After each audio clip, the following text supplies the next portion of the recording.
Liberation is not a result of discipline, of disciplining ourselves, of holding ourselves in some kind of preferred, fixed position, fixed state of mind, or fixed state of quote unquote no mind.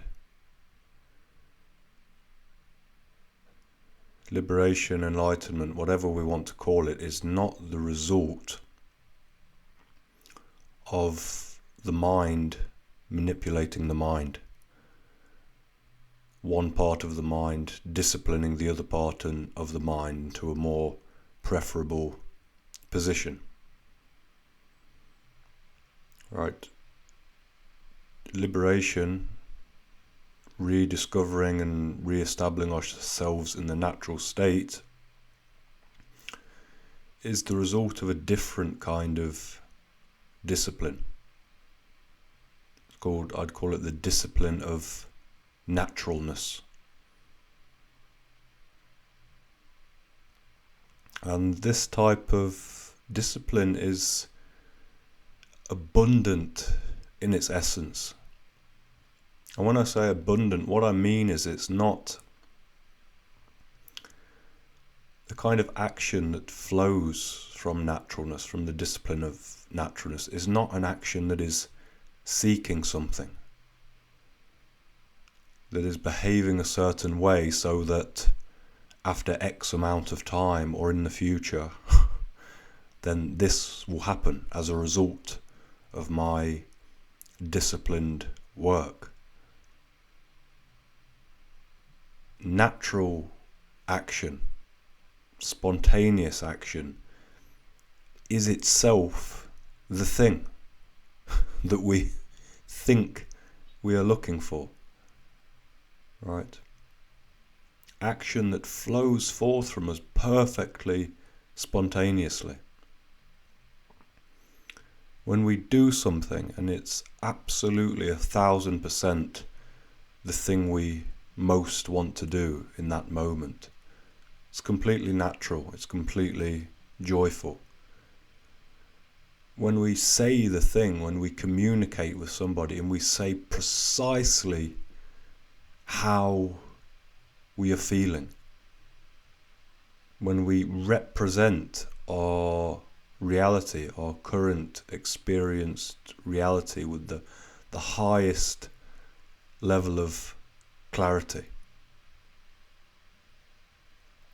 When we do this, when we act like this, there's no need for us to say, oh, by doing this, by acting like this, by doing this for a certain period of time, then eventually I'll become liberated, or I'll become enlightened, or I'll become a master, or whatever.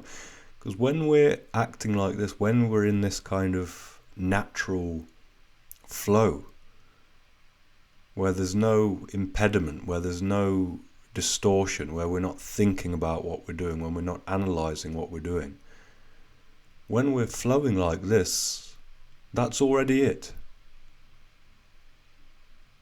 That's already liberation, that's already the natural state. So, what I'm trying to say is, when we talk about the natural state, enlightened state, liberated state, or whatever, this is not something that kind of one day appears out of nowhere after we've, rigorously, vigorously disciplined ourselves for 10, 20, 30, 50 years. All of a sudden the discipline pays off, and there we go, we've got it, with this perfect, flowing, natural, fearless being. It doesn't work like that.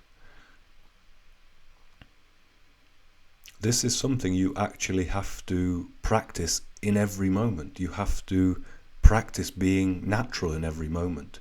You have to ask yourself in every moment, how do I really feel? What is my action here actually based on? Is this a second-hand action? Is this a conditioned action? Or is this action, or is this whatever I'm saying, the result of the is it springing forth rather from the deepest possible part of me?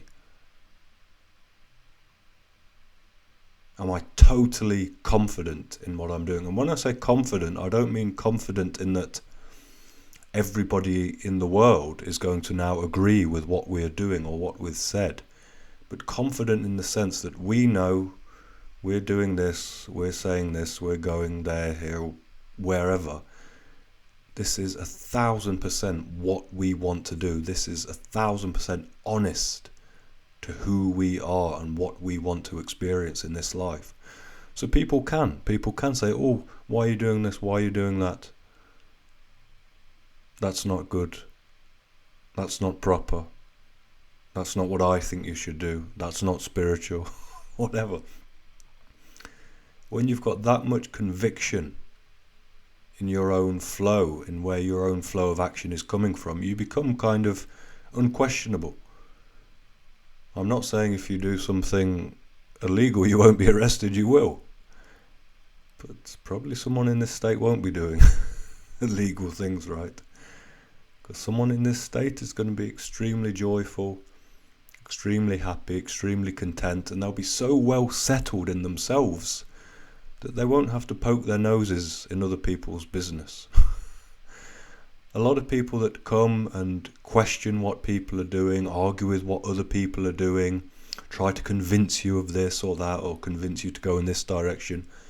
These are people who deep down are not satisfied with themselves, are not satisfied with their own lives, with their own decisions. And by trying to convince other people, they're trying to convince themselves, basically. They don't want to admit to themselves that they're not completely convinced, because this will damage their pride, it will damage their ego. So they project this, their uncertainty, their insecurity, by trying to convince other people, right?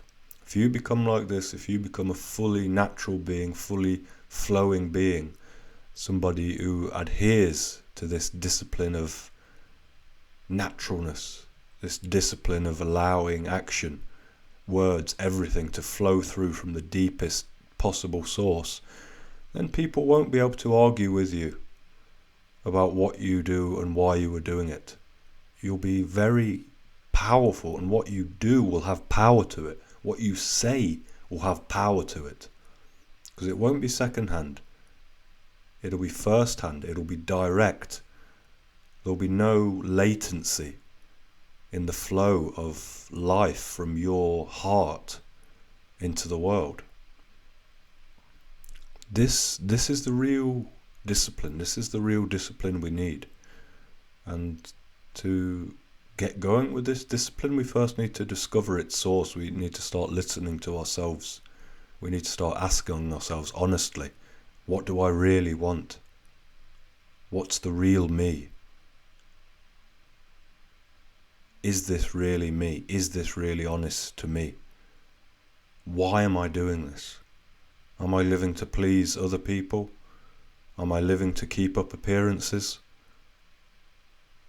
Right? These are all the questions that we need to ask ourselves, not hearing about this or that spirituality and then locking ourselves in the room and saying, yes, now I'll put myself in another box on top of all the million boxes that I've created for myself, and somehow that one box will free me from all these other ones. It doesn't work like that.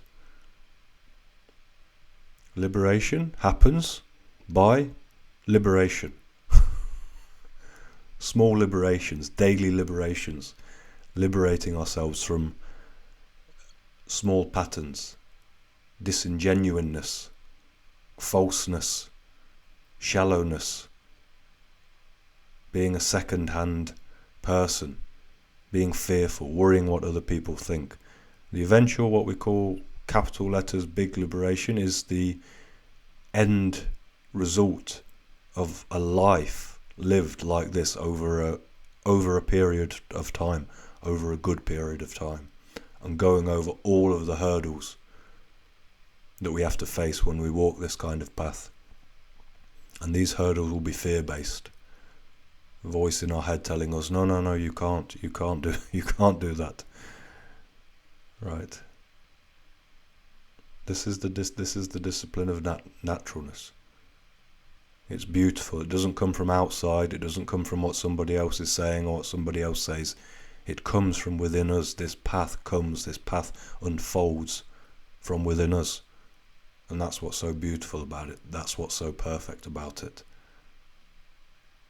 How can it be any other way?